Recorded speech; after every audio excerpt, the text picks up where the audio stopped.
Vamos a partir entonces la clase. La clase de hoy la llamamos Derechos Reproductivos de la Ciencia a la Sociedad. En esta clase tenemos dos grandes invitadas, una internacional de Argentina y una chilena del Colegio Médico. Cuando hablamos de derechos reproductivos, ¿a qué se refieren esto? ¿Qué abarcan? ¿Qué involucran? La legislación tanto en Chile como en otros países de Latinoamérica han sido capaces de avanzar con la misma velocidad que lo han hecho la ciencia y la sociedad con respecto a derechos reproductivos. Bueno, la idea es responder estas preguntas y un poco ahondar en estos temas, y para ello tenemos a la presentación, digamos, de la doctora Marisa Herrera. Ella es abogada, doctora en Derecho y académica de la Universidad de Buenos Aires, Argentina, e investigadora independiente del Consejo Nacional de Investigaciones Científicas y Técnicas de Argentina, CONICET, especializada en temas de derecho de familia, infancia y adolescencia. Además es directora e integrante de varios proyectos de investigación, profesora invitada y conferencista en cursos de posgrado y o eventos académicos, y autora de varios libros y artículos sobre la especialidad. También hoy va a presentar la doctora Francisca Crispi. Ella es médica cirujana y académica de la Escuela de Salud Pública de la Universidad de Chile. Es Master of Science in Health, Population and Society en London School of Economic and Political Science. Es presidenta del Departamento de Género del Colegio Médico de Chile y también autora de proyectos y artículos sobre género y salud. Antes de partir con la primera presentación, les quiero recordar que los invitados cuentan con 20 minutos para realizar su exposición. Como ya acordamos previamente, a 1 minuto yo les voy a interrumpir para que puedan finalizar su exposición. Se dará inicio a la ronda de preguntas una vez terminadas todas las exposiciones, y la dinámica y orden para realizar preguntas será mediante la herramienta levantar mano de Zoom, por lo cual cada estudiante por sí mismo podrá realizar su pregunta. En caso de que alguno no tenga micrófono, puede escribirla mediante el chat también de Zoom. Solo se recibirán solicitudes de preguntas hasta las 19:20, ya que después la hora de término es 19:30. ¿Ya? Entonces, los dejamos entonces con Marisa. Si quieres, puedes empezar a compartir pantalla. Bueno, hola, ¿cómo están? A ver. Algo pasa que no me permite compartir pantalla. ¿Ustedes ven? No estamos viendo. Porque no sé por qué hay algo que no me dejan poner compartir pantalla. Qué raro. No estaría viendo. A ver ahora. Ahora sí. Van a poder verlo. Sí. Ahora sí lo ven. Ahora... Sí, estaba esperando que cargue. Ah, bueno, por eso. Listo. Ok.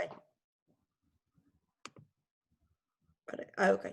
Bueno, básicamente, muchas gracias por la invitación. Como tenemos muy poco tiempo y los temas, la verdad que son varios temas los que hoy compromete desde el ámbito jurídico, lo que tiene que ver con derechos reproductivos, voy a arrancar. La verdad que muchas gracias por la invitación. Mi idea soy argentina, por lo cual voy a compartir la experiencia que hemos tenido en el ámbito del derecho argentino, justamente que es el que conozco y en el que formé parte de la reforma de los últimos tiempos al respecto. En este aspecto me parece importante analizar dónde estamos parados, ¿no? Y acá cuando Alvin Toffler dice, los analfabetos del siglo XXI no serán aquellos que no sepan leer y escribir, sino aquellos que no puedan aprender, desaprender y reaprender. Claramente el avance de la ciencia nos pone ante nuevos dilemas, nuevas preguntas que uno tiene que estar realmente abierto, por eso hablamos de ciencia y hablamos de Einstein cuando dice, la mente es como un paracaídas, solo funciona si se abre. Porque en definitiva las técnicas de reproducción humana asistida nos va trayendo planteos, nos van trayendo ruptura, nos van trayendo este concepto de familias en plural, y vamos a ver en qué temas y en qué cuestiones y con qué envergadura. Desde la perspectiva obligada, constitucional convencional, o sea, desde los derechos humanos, tenemos varios derechos que están comprometidos. El derecho a gozar del avance de la ciencia médica, lo ha dicho muy bien la Corte Interamericana, en el famoso caso Ortega Murillo contra Costa Rica, del 28 de noviembre de 2012, dice que hay un derecho humano a gozar del avance de la ciencia, por lo cual las técnicas de reproducción son una realidad y la pregunta es el acceso también a las técnicas. El derecho a formar una familia, justamente, es una forma de que muchas personas puedan tener hijos y lo que eso implica también en este derecho a formar una familia.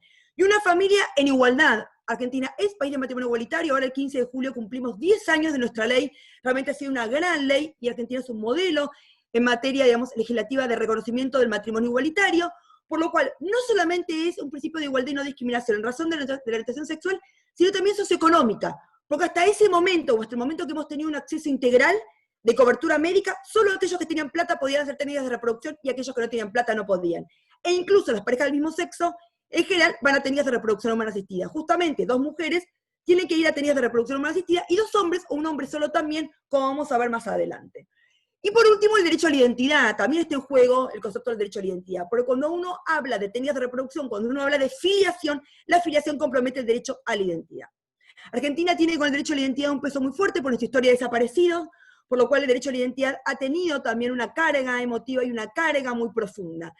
Esto implica también que ha atravesado y ha puesto en crisis, por suerte, o ha modernizado el concepto de identidad. No es solamente estática y dinámica, la identidad tiene más fases o más facetas. Hablamos de identidad genética, yo Marisa voy a ovodonación. ¿Quién es la madre? ¿La donante? No, soy yo, la que tiene voluntad procreacional. Ahora, con la donante que tengo, identidad genética, pero es lo mismo de ser madre, digamos, empezamos a disociar y ampliar los conceptos, identidad biológica e identidad volitiva. Esto de la voluntad, ¿quién tiene la voluntad de ser padre? Argentina, como yo bien dije, somos país de matrimonio igualitario, por lo cual la ley de matrimonio igualitario puso sobre el escenario la cantidad de chicos que nacían en el marco de mujeres eran en gran parte de técnicas de reproducción. Por lo cual nos fuimos ayudando a visibilizar realidades que justamente la ley debía seguir dando respuesta. Y por eso el entramado jurídico hoy que tenemos en técnicas de reproducción humana asistida, podemos hablar de 3 grandes entramados jurídicos. Uno es nuestra ley de acceso integral a las técnicas de reproducción, la cobertura médica, justamente esta no desigualdad en términos socioeconómicos. El Código Civil y Comercial, lo que tiene que ver con la cuestión de afiliación, y lo que tiene que ver con la jurisprudencia, vamos a ver en qué temática, porque justamente cuando la realidad existe, cuando algo sucede, por más que no haya ley, la pregunta es qué respuesta le vamos a dar. Muy bien, vamos a arrancar por lo básico, ¿no? Lo que para uno es básico, pero en realidad genera mucha resistencia, y en especial a aquellos que son más conservadores. Justamente la naturaleza jurídica del embrión. ¿Qué es el embrión? Si el embrión fuera persona, claramente no podíamos hacer técnicas de reproducción in vitro, porque estaríamos manipulando personas. Por lo cual es obvio que la categoría jurídica de qué lugar le damos al embrión no es un elemento menor, al contrario, es un elemento decisivo. Y por eso tenemos el famoso caso que muy bien cité acá, que es Artaya Murillo contra Costa Rica, que es del 28 de noviembre, pero después tiene su segunda sentencia que reafirma justamente la sentencia, que es del 26 de febrero del 2016. ¿Dónde me genera responsabilidad internacional? O sea, si ratificamos una convención como la Convención Americana, y la Corte Interamericana interprete esa convención, lo que la Corte diga es importante a los fines de la obligatoriedad jurídica que tiene esos fallos. Y acá, ¿qué dice? Básicamente acá nos dice cuestiones como, por ejemplo, dice, luego del análisis, voy a minimizar, luego de un análisis de las bases científicas disponibles, la Corte Interamericana concluye que la concepción, en el sentido del artículo 4.1, que es el que habla del derecho a la vida, tiene lugar desde el momento que el embrión se implanta en el útero. Ergo, cuando está fuera, no tiene justamente el reconocimiento y la protección del derecho a la vida. Y agrega, es posible concluir de las palabras en general que la protección del derecho a la vida con arreglo a dicha disposición no es absoluta, sino que es gradual e incremental, según su desarrollo. Por eso el artículo 19 del Código Civil y Comercial argentino, cuando dice que el comienzo de la existencia de la persona comienza con la concepción, debe leerse concepción en términos más modernos, que justamente es cuando recién el embrión es implantado en la persona. Dicho esto, debemos tener esta mirada gradual, por lo cual no puedo regular igual lo que de base es distinto. No es lo mismo el embrión in vitro que el feto persona no nacida que la persona ya nacida. Por eso incluso también este tipo de normativas ayudan en lo que tiene que ver con el aborto, que no voy a tratar acá en este caso. Entonces uno dice, bueno, ¿qué dice el Código Civil argentino? Dice que es concepción. ¿Y qué se entiende por concepción? Es la época, es el lapso entre el máximo y el mínimo fijados para la duración del embarazo. Si yo otro el concepto de concepción al de embarazo, es obvio que un embrión no implantado nunca puede ser considerado persona. Pero además de eso, nuestra propia ley de acceso integral a técnicas de reproducción asistida, aquella ley de cobertura, habla y me permite la revocación del consentimiento hasta antes de la implantación del embrión, la donación de gametos o embriones y la criopreservación de gametos y embriones. Si el embrión fuera persona, no podría ni revocar, ni donar, ni criopreservar, por lo cual es claro que el embrión no es persona. De hecho, la ley que aprobó el Código Civil y Comercial nos manda una ley especial. ¿Y por qué es eso? Porque hay que tener en cuenta que hay que pensar en categorías modernas y no hay que seguir anclados en esta idea, o es persona o es cosa.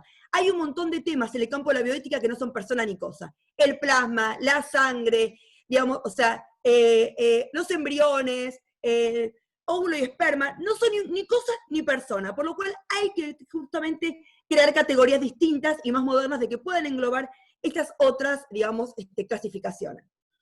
El Código Civil Comercial regula 3 tipos filiales: la filiación biológica, la filiación adoptiva y las técnicas de reproducción humana asistida. Desde el 2015, Argentina justamente regula como tercera causa fuente filial las técnicas de reproducción asistida. ¿Por qué? Porque en términos de identidad como derecho humano, yo debo regular distinto lo que de base es distinto. Porque si yo regulo igual lo que de base es diferente, a alguno le hago perder su propia identidad. Y tenemos una cuarta situación, que son las prácticas caseras. ¿Qué pasa? Las parejas de lesbianas no tienen problemas de infertilidad, sino que no se acuestan con tipos. ¿Qué pasa? Y hemos tenido casos de mujeres que se inseminan caseramente, se inyectan con una jeringa con semen de un amigo y después quedan embarazados. ¿Qué pasa con esos casos? Bueno, esos casos todavía los seguimos teniendo en el ámbito jurisdiccional, digamos, en el ámbito de la justicia, porque no está regulado expresamente. ¿Qué sí tenemos regulado en el campo de la filiación en el propio Código Civil, en materia de técnicas de reproducción? La cuestión de la voluntad procreacional, que es central. Esta es la causa fuente, la determinación de la filiación en las técnicas de reproducción. El consentimiento informado es la manifestación de esa voluntad. Justamente es la exteriorización de esa voluntad, y lo que tiene que ver con el acceso a la información. Justamente el 562 habla de voluntad procreacional y dice: los nacidos por las técnicas de reproducción son hijos de quien dio a luz y del hombre o la mujer que también ha prestado su consentimiento previo informado, debidamente inscripto, con independencia de quién haya aportado los gametos. Por eso Argentina permite la filiación o la fertilización heteróloga y la homóloga. Ambas están permitidas en el derecho argentino. Ahora, en materia de derecho a conocer los orígenes, y en esto, digamos, esto que decimos del derecho a la información, acá hay que ver las distintas facetas que tienen. El derecho a saber que se ha nacido de técnicas de reproducción con material genético de terceros. La pareja del mismo sexo ya se sabe eso, porque tienen que apelarse así a material genético de terceros. En cambio, las parejas heterosexuales son las que suelen mentir sobre esta faceta. El derecho al resguardo a la información. Esto tiene que ver el rol del Estado en preservar toda esta información. Hoy en día, a los centros médicos privados se les llega a romper la computadora, etcétera, perdiste la información de un montón de chicos nacidos por técnicas de reproducción asistida. El derecho a la información no identificatoria, todo lo que tiene que ver con el tema de salud, y el derecho a la información identificatoria, nombre, apellido, DNI, quién es el donante y dónde está. Argentina, hay 4 sistemas en el mundo: el anonimato relativo, la doble ventana y el no anonimato. No voy a venir acá a contar cada uno de estos. Sí les cuento que Argentina recepta el anonimato relativo. ¿Por qué? Esto en principio hay un anonimato, porque si yo hoy hubiera dicho que la donación de gametos como de semen o de óvulos es no anónima, la gente no donaría y se caería el sistema de la heteróloga. Como se necesita gente que done, y que también esta idea de donó 140 veces semen, 140 veces padre. No, no es padre, es donante. Diferenciar ser padre que ser donante. Por eso Argentina lo que hace es un sistema justamente de anonimato relativo, donde la información de carácter no identificatoria, todo lo que es salud, lo puede adquirir del propio centro médico cuando lo quiera. Ahora, si quiere saber nombre, apellido, DNI, dónde está, debe hacer una acción judicial previa para que le habiliten esa información. El Código Civil y Comercial quiso regular 2 cuestiones y en el debate lo perdimos. Una es la gestación por sustitución, el mal llamado alquiler de vientre, ahora van a ver por qué, y el otro es la fertilización post-mortem. ¿Qué sucede si en plena práctica o técnica de reproducción asistida alguien fallece? Puede fallecer, como poder puede, lamentablemente. Si yo, Marisa, estoy en plena técnica de reproducción y mi marido, que dio el semen, o sea que es él el que dio el semen, no fue a semen donado, es él, cuando después, en plena técnica, tiene un paro cardíaco y se muere, la pregunta es: ¿puedo seguir yo adelante con la técnica, sí o no? Y si me dicen que sí, ¿el chico que nace lo va a heredar o no? ¿Lleva su apellido o no? Estas son las preguntas que hay que hacerse, porque es distinta la filiación biológica de la adoptiva de las técnicas de reproducción. En materia de fertilización post-mortem, nos quitaron el artículo que proponíamos regularlo, pero sin embargo tenemos 8 fallos ya en el derecho argentino. Hemos tenido uno último a principios de este año, donde la justicia le denegó a una mujer. ¿Por qué? Porque él no había prestado el consentimiento.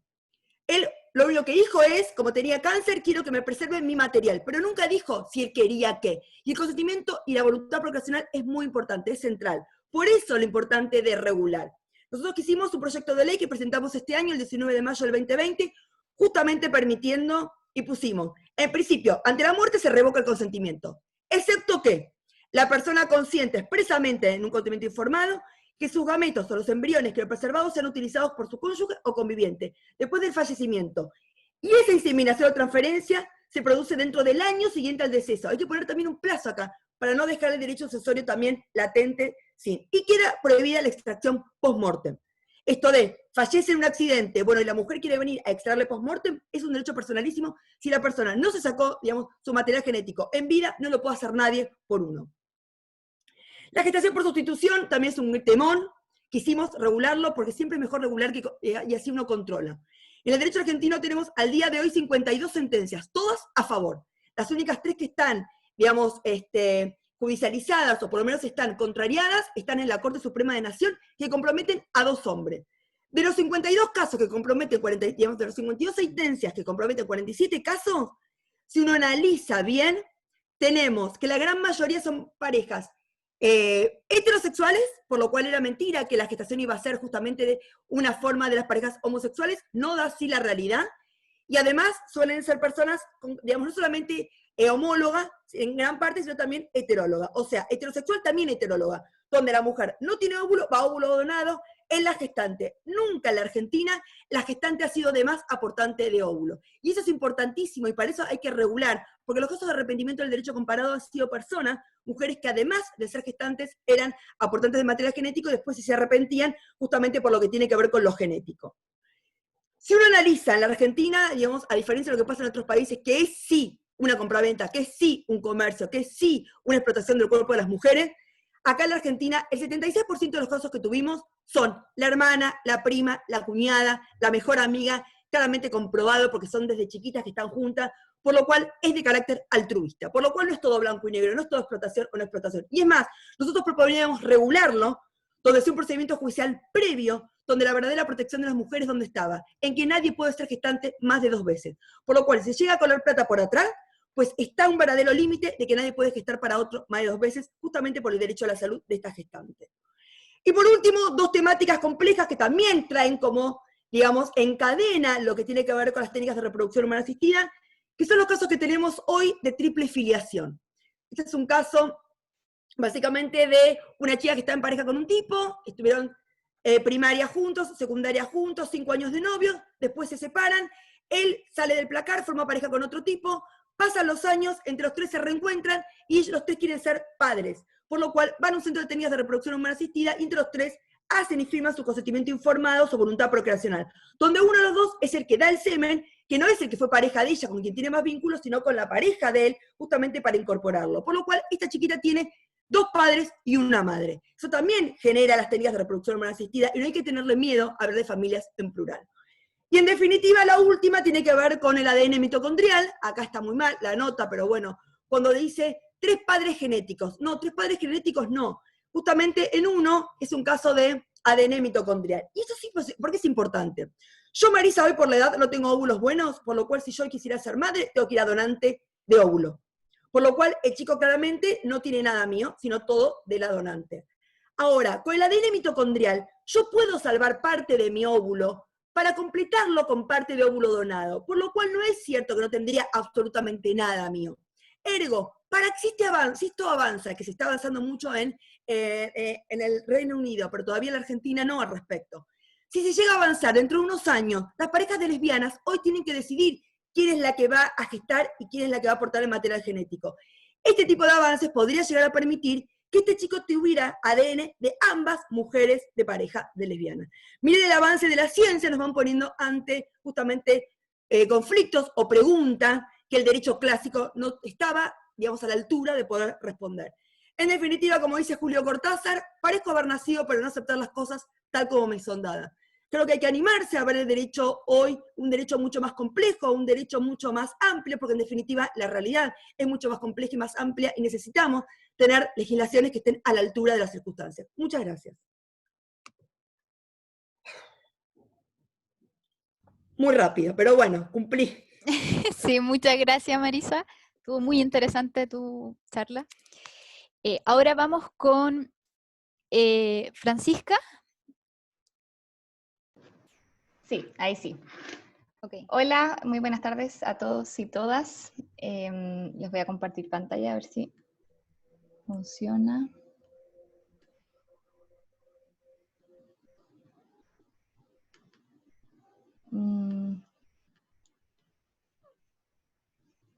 ¿Están viendo la presentación? Sí se ve. ¿Sí? Ya, súper. Sí. Súper. Bueno, creo que tomé desde un lugar muy diferente el título y fue un ejercicio súper interesante para mí como en ponerme a pensar la relación entre la ciencia, las políticas públicas y la sociedad, así que muchas gracias por la invitación y por invitar a estas reflexiones que a veces en la práctica diaria se nos van olvidando las bases de la relación entre estas distintas áreas. ¿En qué me voy a enfocar hoy día? En qué son los derechos reproductivos, algunas características de los mismos y ejemplo de la aplicación a la ciencia y los derechos reproductivos, viendo una visión más bien histórica, los efectos que ha tenido los avances de la ciencia en la mortalidad materna, en la anticoncepción, la píldora del día después, aborto, educación sexual integral y corresponsabilidad parental. Son muchos temas, así que voy a ir rápido y la idea es tener una pincelada de todos ellos en el tiempo que Disculpa, tengo. Francisca, ¿Sí? ¿estás compartiendo un documento o No, tenías unas diapositivas? sí, tengo unas diapositivas. A ver. Ya, porque estamos viendo un documento. Sí, algo pasó. A ver, ahí. Que elijas. Ahí sí. Ahí sí. Ah, qué bueno, ya. Ahí sí. Ahora sí. Ya, entonces eso, los temas de hoy ya los dije, así que los vamos a ir viendo durante la presentación. Entonces, ¿qué son los derechos sexuales y reproductivos? Bueno, son unos derechos, son parte de los derechos humanos y son reconocidos como aquellos que permiten a todas las personas sin discriminación ni violencia o coerción ejercer plenamente su sexualidad como fuente de desarrollo personal y decidir autónomamente sobre la sexualidad y la reproducción. Algunas características de los derechos reproductivos, bueno, fueron decididos socialmente, o sea, en la medida en que tenemos las primeras convenciones sobre derechos humanos, en la Conferencia Internacional de Derechos Humanos en Teherán, en 1968, se reconoce por primera vez el derecho a la reproducción y a la planificación familiar, también a la no discriminación de las mujeres. Luego, en 1979, en la Convención sobre la Eliminación de todas las formas de discriminación, también se avanza en poder limitar que las mujeres deben tener autonomía reproductiva, en el sentido de poder acceder a métodos de planificación familiar. Y bueno, estos derechos reproductivos están marcados por el género, han estado marcados por las relaciones de poder entre ambos géneros, las ideologías y las religiones que han tenido mucho que opinar y han decidido mucho en cómo se desarrolla este derecho en los distintos países y a nivel internacional. Y también las definiciones sociales han ido marcando también el desarrollo de la ciencia. Vemos que la definición del derecho reproductivo como un derecho humano, vemos que influye en que después hay un desarrollo de ciertas tecnologías, medicamentos para el control de la natalidad, que también es importante, así que se da una relación dual entre estos dos factores, ciencia y política. Y como voy a ir justificando, creo que el método científico ha aportado a un aumento de la autonomía y una disminución de la morbilidad de las mujeres en general, pero todavía tenemos mucha influencia del patriarcado, de ideologías, religiones, en el cual no se aplica plenamente el método científico para la decisión de la política pública, y también hay muchas áreas en el derecho reproductivo que son más grises en el sentido de que no hay consensos en términos ideológicos, por ejemplo, el inicio de la vida, que es lo que contaba Marisa, y otros temas. Bueno, también algo de las Naciones Unidas que fue un informe decisivo en términos de derechos reproductivos fue el informe de la Conferencia Internacional sobre la Población y el Desarrollo, en el cual se pone, creo, un elemento que quise traer por la temática de esta conferencia, es que en esa conferencia se admite la importancia que teníamos en términos históricos de que la comunidad mundial en ese momento tiene tantos recursos, tantos conocimientos y tanto poder a disposición para un desarrollo sostenible y el crecimiento económico que debe ocupar para el progreso y el desarrollo social, y una de esas áreas es el derecho reproductivo. En este informe es mucho más acabado en términos de derechos reproductivos y salud reproductiva, planificación de la familia, también enfermedades de transmisión sexual, y presenta ciertos avances en también definir los derechos que tienen las mujeres en esta área. Vemos que los derechos reproductivos han estado marcados por ideología, el control de la sexualidad y la reproducción de las mujeres ha sido históricamente un dispositivo de dominación que mantiene la subordinación. Así hemos visto, por ejemplo, que los debates sobre derechos reproductivos, sobre las píldoras del día después, sobre la anticoncepción, sobre el aborto, han estado muy marcados por las posiciones ideológicas. En Chile hemos visto la influencia de la Iglesia Católica en esos debates, en los cuales no entra mucho ningún argumento científico de por medio, sino que hay una ideología que está en otro lugar que no es la ciencia. Si vemos cómo se ha desarrollado el derecho reproductivo en la historia, vemos que, bueno, este gráfico me gustaría mostrar la mortalidad materna, que si vemos al inicio de los 60, la mortalidad materna era muy alta, ya se morían más de 300 mujeres por cada 100.000 nacidos vivos, y eso después de los 60 empezó a bajar súbitamente, y hoy día en Chile nos mantenemos con una tasa de mortalidad materna que es bastante baja. ¿Cuál fue el motivo de la disminución tan súbita de la mortalidad materna? Por un lado tenemos en este gráfico la atención del parto dentro de los hospitales, ya que vemos que el porcentaje aumentó, esto se mide en porcentaje. En la línea verde se ve que aumentó desde más de un 50% la atención del parto institucionalizado hasta casi un 100% que tenemos hoy día, y eso tuvo que ver con que las mujeres se murieran menos durante el parto, fue algo importante, pero también tenemos otro factor que es también muy importante, que es el tema de la anticoncepción. Vemos que en los años 60 se inventa la píldora anticonceptiva, y podemos ver en este gráfico cómo también en los años 60, como mostraba el gráfico anterior, disminuye la mortalidad materna de manera significativa, por lo que también fue un avance científico que aporta mucho a la autonomía de las mujeres en términos de poder planificar el número de hijos, tener una herramienta para planificar el número de hijos que desea tener cada mujer, y poder también desprender la reproducción del goce de la sexualidad. También acá hay áreas controversiales porque la anticoncepción femenina hormonal no deja de tener algunos efectos adversos para las mujeres, va a depender mucho de mujer a mujer. Los anticonceptivos hormonales son protectores para ciertos tipos de cáncer, también provocan más riesgo de otros tipos de cáncer, provocan más riesgo de trombosis venosa, por ejemplo. Hay mujeres que toleran muy mal los anticonceptivos hormonales, hay otras que los toleran mucho mejor, pero siempre va de la mano la pregunta de por qué todavía no hay un anticonceptivo masculino hormonal que pueda igualar un poco la responsabilidad de la anticoncepción. Porque si bien la mujer gana mucha autonomía en el sentido de que ya no se pasa toda su vida embarazada como era antes de los 60, por otro lado también adquiere ella la responsabilidad de preocuparse de la anticoncepción a través de que tienen que tomar estos anticonceptivos o inyectárselos dependiendo del método que elija. Así nos preguntamos, bueno, ¿qué pasa con la anticoncepción masculina? Vemos que existe el condón masculino, si bien hay muchas parejas y muchas personas que no les gusta su uso. Luego tenemos las vasectomías, que han sido unas grandes ausentes en términos de la política pública. Vemos que es un método que está bien poco difundido, muy pocos hombres optan a la vasectomía cada vez más, pero es algo que se muestra como socialmente la anticoncepción ha sido históricamente delegada a las mujeres.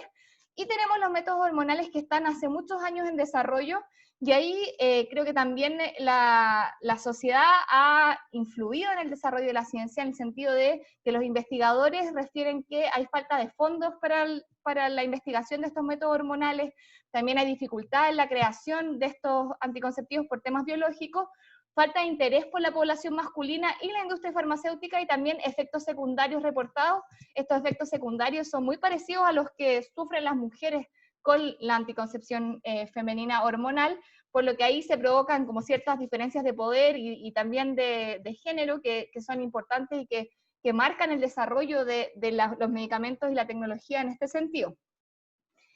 Con respecto a la píldora al día después, vemos que en Chile recién en el 2009 se empieza a entregar a la píldora al día después los servicios públicos. y las dosis, bueno, pasamos el 2009 de 26.000 dosis al año que se compraban, al 2018 a 345.000 dosis, por lo que fue un aumento significativo. El mecanismo de acción de la píldora al día después fue algo bien controvertido en el debate, en el cual las posiciones más conservadoras referían que esta era una píldora abortiva, que impedía que el embrión se implantara, había todo un debate con respecto al tema. Sin embargo, con mayor investigación se ha descubierto que el mecanismo de acción no es el de impedir que el espermio se junte con el óvulo, mediante cambios biológicos para que eso no ocurra, y no afecta la implantación del embrión, lo que ha sido como un avance que ha servido para aprobar esta píldora que ahora es de uso masivo en nuestro país. Con respecto a la interrupción voluntaria del embarazo, sabemos que los abortos se han realizado a lo largo de toda la historia y que las tecnologías y conocimientos han disminuido la morbilidad asociada de las mujeres. Hoy día las mujeres se mueren mucho menos por abortos de lo que se morían hace 50 años, esto principalmente por el desarrollo del misoprostol, que en comparación a los métodos que usaban quizás nuestras abuelas, que eran mucho menos seguros, el misoprostol entrega una posibilidad de abortar que es mucho más segura para las mujeres. Sin embargo, en la mayoría del mundo, y sobre todo los países en vías de desarrollo que no tienen el aborto legal, todavía se estima que se mueren 47.000 mujeres al año por la Organización Mundial de la Salud, lo que es un número relevante. Todas esas son muertes evitables, que sabemos. El aborto seguro con medicamentos es un procedimiento que es seguro para las mujeres. Sin embargo, por estas definiciones de los países en los cuales hay muchas ideologías de por medio, están las religiones, y está también la duda sobre cuándo empieza la vida y todo este tema no zanjado, le cuesta la vida a muchas mujeres. Y también tenemos que cuando el aborto se aprueba, no todo es aprobar el aborto, sino que tenemos la objeción de conciencia, en el cual hay profesionales que se niegan a ejercer el procedimiento por sus razones morales o de su ética, y esto también influye en el acceso de las mujeres, por lo que ahí también se va mezclando la ideología con la definición de las políticas públicas. Luego tenemos la educación sexual integral como el acceso a la información. Me parecía importante tomar este tema porque también es un tema donde hay mucha evidencia de cómo los programas de educación sexual integral, en el cual tenemos una enseñanza sistemática para dotar a la niñez y juventud de conocimientos y competencias sobre sexualidad, tienen efectos positivos en términos que reduce las conductas de riesgo, también aumenta el uso de preservativos de barrera y anticoncepción, disminuye la tasa de embarazos no deseados, disminuye la tasa de infecciones de transmisión sexual, y también ha mostrado efectos en disminuir el abuso sexual, porque los niños mediante estos programas pueden diferenciar cuáles son conductas apropiadas o conductas no apropiadas por parte de los adultos. Sin embargo, a pesar de toda esa evidencia y también el derecho que tenemos todos y todas del acceso al conocimiento, sabemos que en nuestro país la educación sexual es muy deficiente. Recién en el 2010 el Ministerio de Salud refiere que la enseñanza media recién, según sus principios y valores, los establecimientos de salud deben enseñar educación sexual. Sabemos que hay muchos establecimientos de salud que sus principios y valores van en contra de una educación sexual que sea integral, que promueva la autonomía, que promueva el autocuidado, sino que van en la línea contraria en el sentido de que es más conservador, no quiere enseñar sobre métodos de anticoncepción, y tienen otra línea que deja a muchos escolares sin la educación sexual y el acceso al conocimiento que podría prevenir todas estas desenlaces que menciono. Y como en términos de desenlaces objetivos nos ha ido bastante mal, por ejemplo, con el tema del VIH. Sabemos que Chile ha tenido récords en términos de nuevos contagios de VIH. Para mí esto podría ser un signo indirecto de esta falta de educación sexual integral y este tabú que tenemos socialmente, en el cual no hemos podido superar una vía legislativa para que podamos ofrecer esta educación sexual integral a los niños y niñas. Hay un proyecto de ley en discusión en el Congreso, pero todavía no se ha aplicado. Luego, bueno, no toda la reproducción en términos de antes de que nazca la guagua, sino que también tenemos todos los derechos reproductivos laborales, o sea, los derechos que se han ido ganando de las mujeres para que puedan, durante el desarrollo de su maternidad, no ser tan discriminadas. Ahí tenemos el pre y postnatal que tenemos en nuestro país, ahora estamos en la discusión del postnatal de emergencia, que ha sido bien interesante. Desde el Colegio Médico hemos planteado una serie de argumentos científicos de por qué el postnatal debería ser un derecho en contexto de pandemia. Todavía estamos en un acuerdo intermedio en esa materia. El derecho a la cuna, la hora de lactancia, las salas de lactancia y el fuero, no voy a parar en esto. Pero también quería terminar con lo que es la corresponsabilidad parental, ya que creo que también desde la ciencia han habido avances en este sentido, ya que hubo una época en la cual se reconocía a la mujer como madre, y se le reconocía a la mujer como el instinto materno que se habla, o como una facultad biológica que tenían las mujeres para dedicarse a la maternidad. Y ahí vemos que hubo una serie de estudios en el cual se le atribuían ciertas características a las mujeres, como si biológicamente la mujer está hecha para cuidar. También habían ciertas aberraciones, como que la mujer estaba hecha para hacer las tareas domésticas de mejor manera, y todo el instinto materno también es un poco por biología, las mujeres tienen que ser las que se encarguen de la maternidad. Creo que en los últimos tiempos se ha ido cuestionando esta corriente más biologicista, y también reconociendo lo social, o sea, cuánto tienen que ver los estereotipos de género, cuánto tiene que ver la formación de las niñas y los niños, que es tan diferente, para que luego las mujeres puedan tener habilidades parentales que sean mejor que de los hombres, pero en un contexto de que, claro, siempre se las formó para ser madre y siempre se les inculcó este supuesto instinto maternal. Y eso hace hoy día que, junto con las relaciones de género que están muy presentes en nuestra sociedad, por ejemplo, solo en un 0,07 de los casos el postnatal se lo toman hombres en nuestro país. Por lo que todavía la función de cuidado de los recién nacidos, y también sabemos por las encuestas del uso del tiempo, las tareas domésticas y el cuidado también de adultos mayores y personas mayores, está muy cargado hacia las mujeres por estos estereotipos de género, y creo que también es algo que tenemos que ir develando con mayor información científica sobre la habilidad que tenemos para cuidar tanto hombres como mujeres, y las mujeres no tienen que asumir estas tareas de cuidado que las dejan muy desprotegidas en términos laborales, por lo que creo que es un debate importante. Reflexiones finales. Creo que los derechos reproductivos de las mujeres han estado marcados por el patriarcado, ideologías y relaciones a lo largo de la historia. Hoy día traté de dar algunos ejemplos sobre eso. Los avances científicos han aportado a aumentar los derechos reproductivos de las mujeres, en sentido que han brindado mayor autonomía y expectativa de vida. Vimos en el desarrollo de la píldora anticonceptiva, también de la píldora del día después, en la atención del parto, etcétera. También se han generado avances en identificar mayor impacto de la socialización por sobre la biología para definir roles de género, que también creo que es un avance importante. Sin embargo, el desarrollo no ha sido neutro, las diferencias de género se han manifestado en la ciencia de distintas formas, como lo vemos en el tema de que todavía no tenemos un anticonceptivo masculino que se haya desarrollado, y en otra serie de estudios que se plantearon anteriormente. Y aún tenemos enormes desafíos pendientes en cuanto al acceso al conocimiento, también la interrupción del embarazo y otros. Muchas gracias.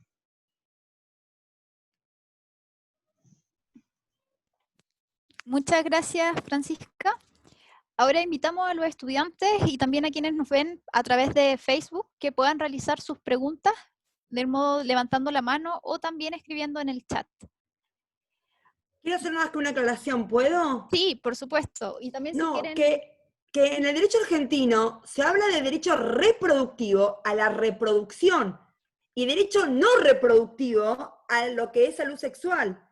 Por eso hablamos de dos temas distintos, si bien tienen algunas lógicas en términos de género, por muchas cosas, pero digamos, justamente, yo cuando me habían puesto en el título derechos reproductivos, era justamente el tema de la reproducción asistida, no eran los derechos no reproductivos. Por eso me parece que a lo mejor el término acá a mí me confundió y mi charla fue para otro tema, justamente para lo que en la Argentina serían los derechos reproductivos, la reproducción asistida, por eso.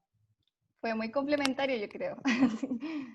Sí, y además yo soy feminista y estoy a favor del aborto, digamos todo, así que en ese aspecto, digamos claramente, pero bueno, nada, digo un poco porque no es que hicimos el paralelismo de, digamos, de lo que pasa en Chile y en Argentina, porque yo no hablé de esos temas en lo que pasa en la Argentina, ¿no? Claro, pero a la vez fueron, como bien dice Francisca, muy complementarios. Las dos visiones del ámbito legal y del ámbito, digamos, lo que es el contexto chileno. Ahora dejamos con Sara, que va a regular el tema de las preguntas. Hola a las ambas expositoras. Quisiera felicitarlas por las excelentes exposiciones sobre los temas tan complementarios. Vamos a ir con las preguntas de Zoom. Tenemos la mano levantada de Roberto Antonio Maldonado. Vamos a reiniciar el audio para que él pueda hacer su pregunta. Roberto, te escuchamos. Hola, buenas tardes a todos. Me gustaron mucho las dos exposiciones y mi pregunta iba hacia Francisca, que ella en un punto mencionó la bisectomía y dijo que había sido como súper olvidada como por la asistencia pública y bueno, mi pregunta era si es posible hacérsela bajo la salud pública o es imposible y es solamente para la salud privada. Y lo pregunto porque hace algún tiempo busqué esa información por internet y no se encuentra. Eso. ¿Cuándo al tiro o después? Sí, De inmediato. Ya. Sí, sí es posible. La mayoría de los hospitales cuentan con equipos de urología que realizan el procedimiento. Es un procedimiento fácil, simple, de ambulatorio. Sin embargo, no hay mucha promoción de la prestación. Creo que ahí falta como una comunicación a la ciudadanía de que es una prestación que está disponible, también mayor comunicación con la atención primaria para que también ofrezcan la prestación a los pacientes. Y ahí creo que, o sea, se muestra tanto socialmente que no es un método que esté muy socializado, que tenemos algo pendiente en términos de la promoción de difusión de la información en ese sentido. Pero sí, está disponible en los hospitales. Hay otra mano levantada de Fernanda. Le vamos a solicitar que reinicie su audio. ¿Aló? ¿Me escuchó? Fernanda, sí, te escuchamos. Ya. Muchas gracias por las dos exposiciones, estuvieron muy buenas. Mis preguntas son, ¿tendríamos que hacer leyes de corresponsabilidad parental o sería solo necesario tener una relación sexual y no sexista para que no existan estas como diferencias a la crianza, etcétera? Y otro es la inclusión de estas distintas técnicas que hoy existen, porque en realidad son bien poco conocidas, como la educación sexual, como que las conocemos en el colegio y más allá en la universidad, de incluirlas como a los derechos reproductivos, no tan solo en Argentina, sino que también en Chile. Y otra pregunta es, ¿no existirá también un tabú dentro de familias muy religiosas o dentro de familias muy conservadoras que todavía no salen y que tampoco los colegios pueden, pero como que hay una pelea ahí entre las familias conservadoras y los colegios que quieren igual exponer quizás esta educación sexual? Esas son mis tres preguntas. Muchas gracias. Vamos con Marisa primero y después con Francisca. Sí, bueno, con respecto a la corresponsabilidad, Argentina tiene como sistema legal, el régimen jurídico que prima es la corresponsabilidad. No hay una madre principal, un padre periférico, ambos somos importantes en la vida de nuestros hijos. Pero justamente esta idea de la tuición, como le dicen ustedes, o la preferencia en el cuidado de los hijos a favor de las mujeres, es claramente una mirada patriarcal, es una mirada que reafirma estereotipos de género, como si fuera esto que decía muy bien Francisca, de la biología, ¿no? Y en realidad no es de biología, sino es de construcción social. Hay buenas madres, malos padres por el vínculo afectivo que vamos generando con nuestros hijos. No hay nada en la biología que nos haga automáticamente ser buenas madres o buenos padres. Y por eso mismo, Argentina tiene el principio de corresponsabilidad como principio general, y eso también, por eso hoy cuando debatimos el tema de licencias, que un poco también Francisca habló, nosotros tenemos hoy en día una mirada en la cual, ojo con esto, porque al ser país de matrimonio igualitario, ya un montón de cosas fuimos cambiando. No hay licencia por maternidad y por paternidad, porque un chico puede tener dos madres o dos padres. Por lo cual, en todo caso, hablamos de licencia por nacimiento, que es diferente.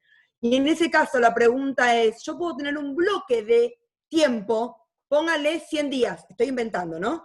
Pero tengo que exigir que esos 100 días se lo repartan entre ellos habiendo un mínimo de uno, o sea, un mínimo para cada uno. ¿Por qué? Porque en Suecia, que tiene este sistema, no decía el Estado cuánto es mínimo, y las mujeres terminaban replicando 90 días ella y 10 días el hombre.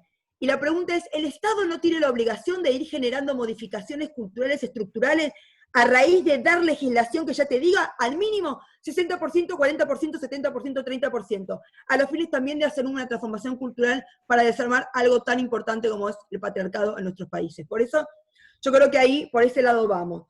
Y otra cuestión tiene que ver con los tabú. A ver, el tema de la religión, no hace falta que les diga, es un tema que creo que ahí está la madre de todas las grandes batallas. Empezar a realmente a tener un compromiso en serio entre la separación Estado y Iglesia. Y eso es central. Ninguna ley, ninguna sociedad realmente puede ser realmente coherente con los derechos humanos si no es plural y si no es laica. Por eso mismo yo creo que ese es un tema central, y por eso, esto de la educación sexual, si yo madre quiero, no es no me come, mi hijo no es mío, es un sujeto de derechos, es un otro con sus derechos y responsabilidades. Ergo, es un derecho de él a tener educación sexual integral, no es un derecho bajo mi responsabilidad de la patria potestad y que si yo quiero le dan o no educación sexual. Por eso me parece que acá también hay muchos temas todavía que debemos seguir batallando en términos de pluralidad y de democracia. ¿Vamos contigo, Francisca? Sí, bueno, yo creo que es muy necesaria que por la vía legislativa podamos avanzar a una mayor corresponsabilidad parental efectiva. Sabemos hoy día que solamente un 16% de los padres paga la pensión oportunamente, por lo que eso, bueno, ahora hay una ley que busca que se les descuente del sueldo, también hay una propuesta, proyecto de ley en el cual que el Estado se haga responsable de esa pensión y que el Estado les cobre a los padres, tratando un poco de proteger a la mujer en términos económicos, y que al final es quien paga con todo el cuidado, en el sentido de que no solamente no recibe la pensión, sino que también todo el tiempo que invierte en el cuidado de su hijo, después no es remunerado, o sea, no es remunerado en el momento, y después se reflejan las pensiones. Las mujeres tienen pensiones que son muchísimo peores que los hombres por estas lagunas que tienen por cuidado. Y eso lo vemos en el debate ahora del retiro de la AFP, cuando dicen que la gran mayoría de las mujeres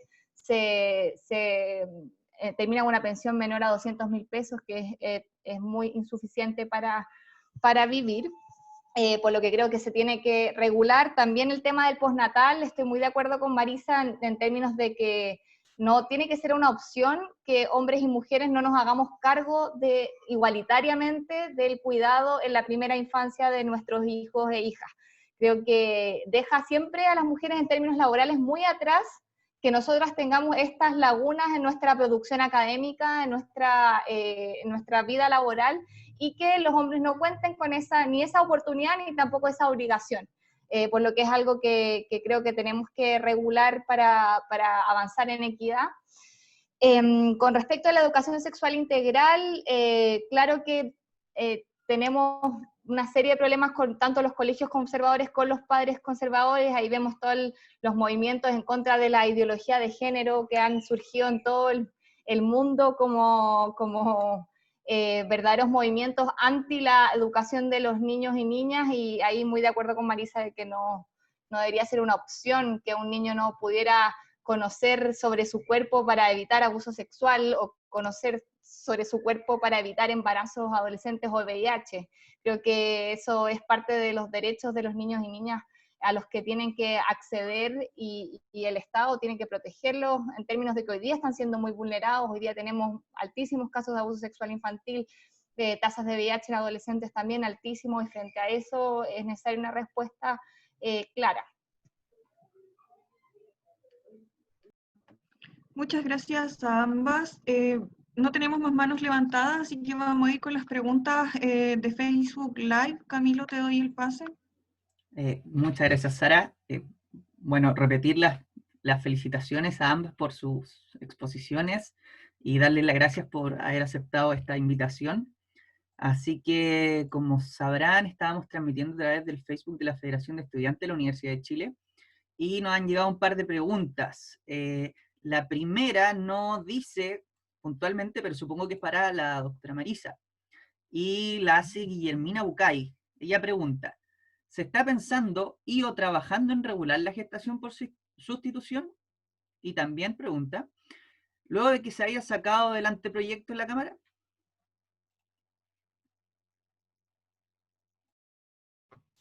Bueno, sí, tenemos un proyecto de ley que, digamos, uno más que se va a presentar ahora en breve. Lo que pasa que, como ustedes saben, en Argentina el tema de la gestación por sustitución genera el mismo debate dentro del feminismo, ¿no? Yo siempre digo, a mí que me corran por izquierda, porque me corran por derecha es obvio, ¿no? Que van a correr todos por derecha. Pero digo, por izquierda creo que ahí sí lo pienso mucho más. Y dicho esto, en el marco, o en ese marco, en general el debate también que esto genera es, digamos, prostitución versus trabajo sexual. Y acá también tiene que ver con el tema de la explotación del cuerpo de las mujeres. O sea, la gestación por sustitución, ¿es todo alquiler de vientre? Y la verdad que ojalá sería todo tan blanco-negro. No, los casos, y yo por eso que los traje acá, el 76% de los casos en Argentina es la hermana, es la prima, es la cuñada. Entonces, ¿cómo podemos trabajar con la idea de libertad y de autonomía? Porque si no pareciera que vos sos libre, pero cuando vos decidís algo que a mí me parece que está moralmente bien, ahora cuando vos haces algo que para mí estaría moralmente mal, no sos libre. ¿Y quién soy yo para decir que es la moral mía la que tiene que ir, digamos que la que tiene que limitar el resto de las morales? Es más todavía, si a las mujeres, digamos, que uno dicen que no son trabajadoras sexuales, que son prostitutas, la policía la persigue, digamos, los hospitales públicos no las atienden, no pueden firmar un contrato laboral, no pueden hacer nada, yo prefiero regular y realmente aceptarlas, porque al ser personas humanas también tienen que tener un apoyo, digamos, y una contención del Estado. Entonces, en un mundo ideal sería genial que no existiera eso, o que todo el mundo pudiera elegir dónde quiere trabajar y qué quiere hacer. Pero no vivimos en un mundo ideal, somos un país del tercer mundo. Por eso creo que la idea del Estado tiene que ser un Estado presente, acompañando a las personas más débiles, por lo cual yo creo que tanto en gestación por sustitución como en trabajo sexual, en ambos casos hay que regular para justamente controlar y acompañar. Y en el caso de la gestación por sustitución, el proyecto que vamos a presentar tiene que ver con un proceso judicial previo, donde además pongamos ahí que la gestante nunca puede ser aportante por el tema de los arrepentimientos y lo que eso implica, que además haya tenido hijos propios para que sepa lo que implica pasar por un embarazo, y además que no puede gestar más de 2 veces, porque ahí está la verdadera protección.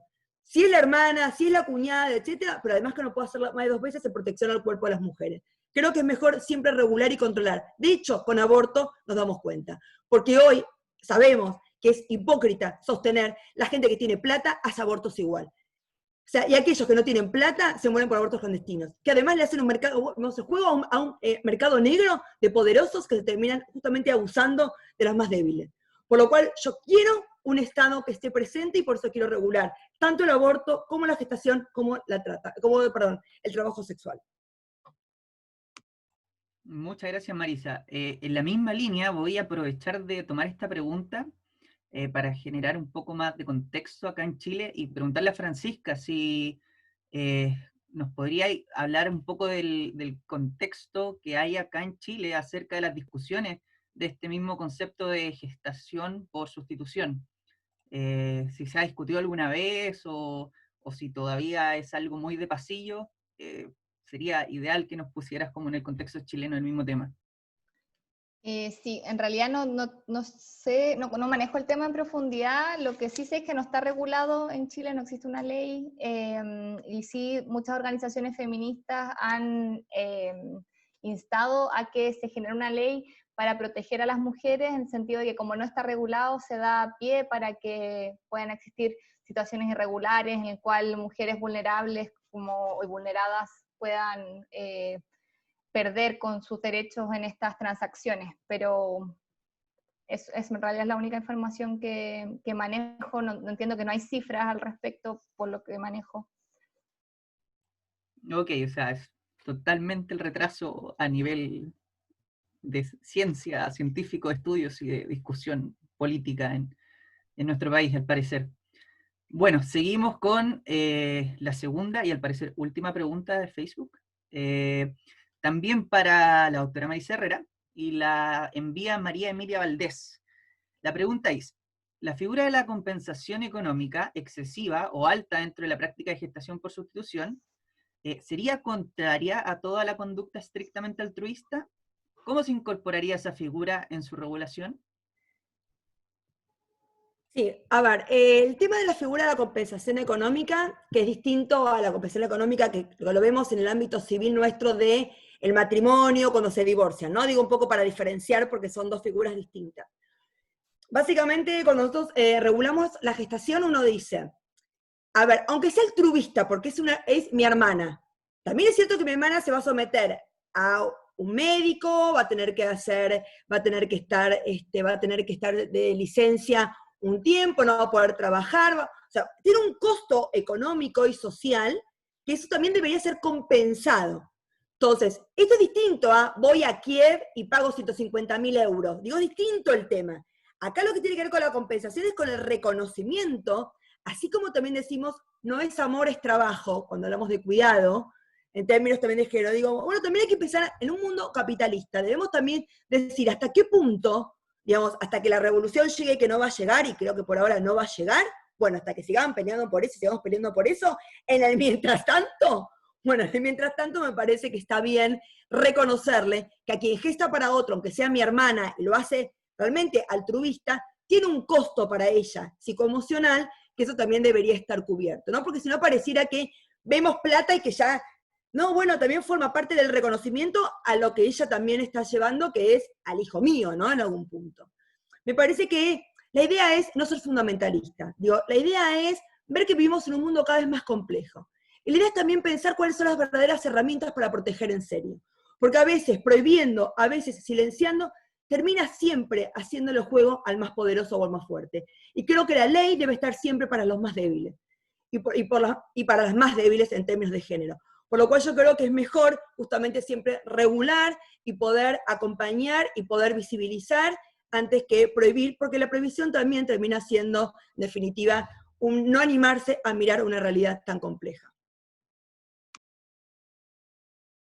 Perfecto, muchas gracias por la respuesta, Marisa. Y vamos a seguir entonces ahora, vamos a volver a los estudiantes y le vamos a dar la mano a Melissa Larcón, que quiere realizar una pregunta. Adelante, Melissa. Hola, me gustó ambas charlas y las dos son muy secas. Le quería hacer una pregunta a Francisca acerca de lo que actualmente se está discutiendo en Chile, de lo que fue esta charla. Además del aborto, ¿qué otros temas en estos momentos están como teniendo prioridad en las discusiones? Porque es verdad que dentro de la salud es altamente patriarcal, varias cosas, por ejemplo, el BPH, los anticonceptivos, entonces quería saber a qué se le está dando prioridad hoy en día. Eso. Súper. Bueno, un tema el cual ha ocupado el debate público desde el 2017 es la ley de interrupción voluntaria del embarazo en 3 causales. Si bien es una ley muy reducida que cubre una minoría de los casos en los cuales las mujeres necesitan acceder a un aborto, ha tenido muchos problemas de implementación. Desde el Colegio Médico hemos tenido muchos tema porque, bueno, sabemos que más de la mitad de los ginecobstetras son objetores de conciencia. Además, por el Tribunal Constitucional quedó que las instituciones pueden ser objetoras de conciencia, por lo que tenemos clínicas privadas, también clínicas que tienen convenios con el Estado, en los cuales hay objeción de conciencia, lo que ha provocado que, con respecto a las estimaciones que teníamos sobre el número de abortos que vamos a tener, especialmente en la tercera causal, que es de violación, estemos muy bajo a lo esperado. Creemos que hay muchas barreras de acceso para las mujeres y eso ha tomado la discusión pública en los últimos 2 años y ha tenido mucho esfuerzo por parte de las organizaciones de mujeres.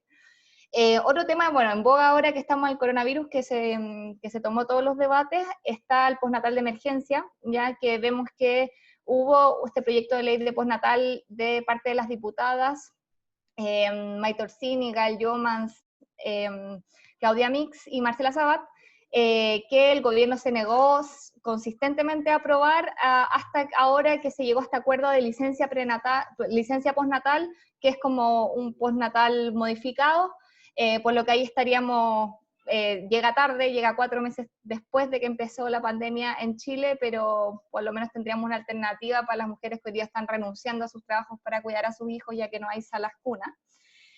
Otro tema que se estaba discutiendo pre-pandemia, que quedó como parado por la pandemia, es el tema de la educación sexual integral. Ahí hay un proyecto de ley de la diputada Camila Rojas, que se está también, que había pasado creo que había pasado a la Cámara de Diputados, si mal no recuerdo.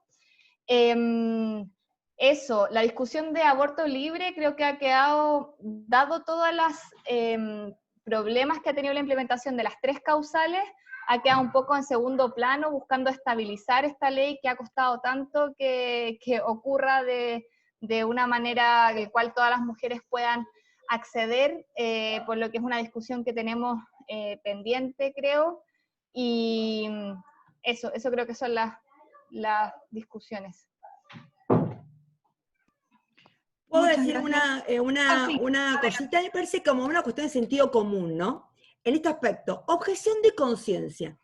¿Una institución tiene conciencia? No. Usted nunca puede tener el derecho a la objeción de conciencia. Es como que yo te diga el derecho a la identidad o el derecho a la vida digna de la institución.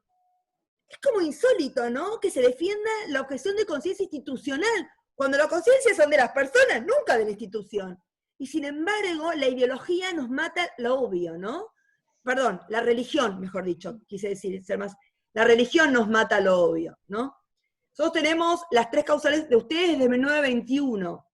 Y también la objeción de conciencia ha sido, digamos, lo que ha hecho la dificultad de la práctica. Porque vos podés tener ley, el tema es cómo aplicamos la ley. Por eso, quienes la miran, con qué formación la miran, sigue siendo el recurso humano tan importante.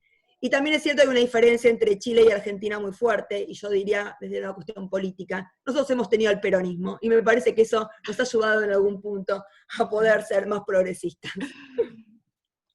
Muchas gracias por tu acotación, Marisa. Vamos a ir con otra pregunta de Zoom de Maeli Rosas. Vamos a reiniciarle el audio. Adelante, Maeli. Hola. ¿Se me escucha? Sí, te escuchas. Mi pregunta va para Francisca. Quería saber si acá en Chile hay alguna condición para optar por la esterilización, como tener un hijo o ser mayor de 30 años. Gracias por la pregunta. Antes existían una serie de condiciones, hasta hace poco tiempo, el marido tenía que firmar el consentimiento de la esterilización y había que tener paridad cumplida. No sé si fue el 2015, quizás estoy chamullando, pero creo que fue el 2015 que se reguló el tema de que a las mujeres no se les pida el consentimiento del marido, ni el tema de la paridad, o sea, una paridad mínima. Sin embargo, hay muchos colegas que siguen solicitando, y yo eso lo he visto en la práctica, como hay colegas que siguen negándose a mujeres que no han tenido hijos esterilizarlas.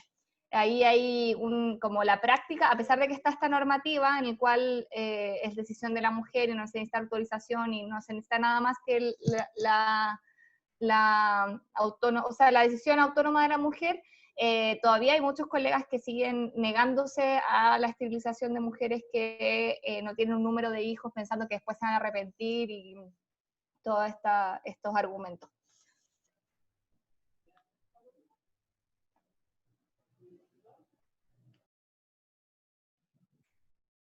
Por el momento no tenemos más preguntas vía Zoom. Fernanda, no sé si quieres acotar algo. Sí, yo quería hacer una pregunta, aprovechando que no hay preguntas.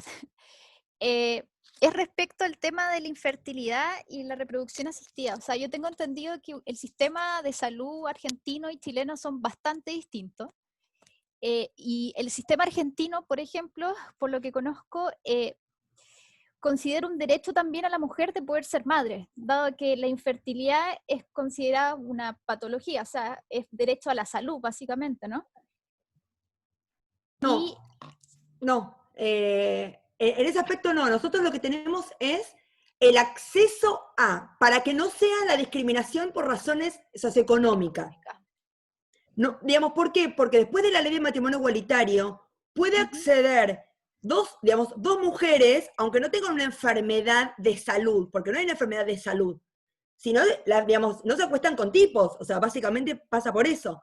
O también incluso una mujer sola también puede tener la cobertura de las técnicas de reproducción.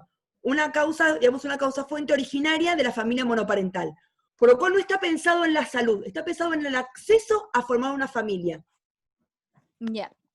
Respecto a eso mismo, quería saber la situación en Chile. ¿Qué pasa, por ejemplo, en el caso, los mismos casos que toma Marisa, pero en Chile? ¿Qué pasa con las mujeres que no pueden? ¿Qué cobertura pueden tener? ¿El Estado se hace cargo de eso? ¿No se hace cargo de eso? ¿Solamente es vía privada? Como un poco, si manejas, no lo sé, Francisca, ¿nos puedes hablar un poco de la visión de eso, pero en Chile? Sí, ahí hay procedimientos de baja complejidad y de alta complejidad en términos clínicos. FONASA solo cubría procedimientos de baja complejidad hasta hace muy poco tiempo que se agregaron los códigos de alta complejidad. Por lo que hasta ahora la cobertura de toda la alta complejidad ha sido en el sistema privado, con costos para las mujeres que son bien altos, 5 millones cuesta como el ciclo para la fertilización en un procedimiento de alta complejidad o más. Por lo que ahora tenemos esta nueva, que es de este año, que en FONASA se aprobaron esos códigos, no sé cuál implementado está aún, pero es un avance que deberíamos empezar a tener mayor acceso en el sistema público. ¿Y eso independiente si la mujer también es soltera? No estoy, debería serlo, no, pero no sé, desde el punto de vista legal no tengo idea cómo está regulado en realidad. Dale, muchas gracias. Sí, lo que sí hay que tener en cuenta que cuando regulamos nosotros eso, la de alta complejidad, la in vitro, es más compleja y es mucho más costosa. Y el Estado es garante de los derechos humanos de todas las personas, por lo cual yo también tengo que cubrir la mochila de oxígeno, el tratamiento del cáncer, por lo cual yo no puedo no tener límite, ¿no? En algún punto de la cobertura de la alta complejidad. Entonces, una cosa es dónde pongo el límite y por qué, pero otra cosa es que tenga acceso. Son como dos elementos distintos, ¿no?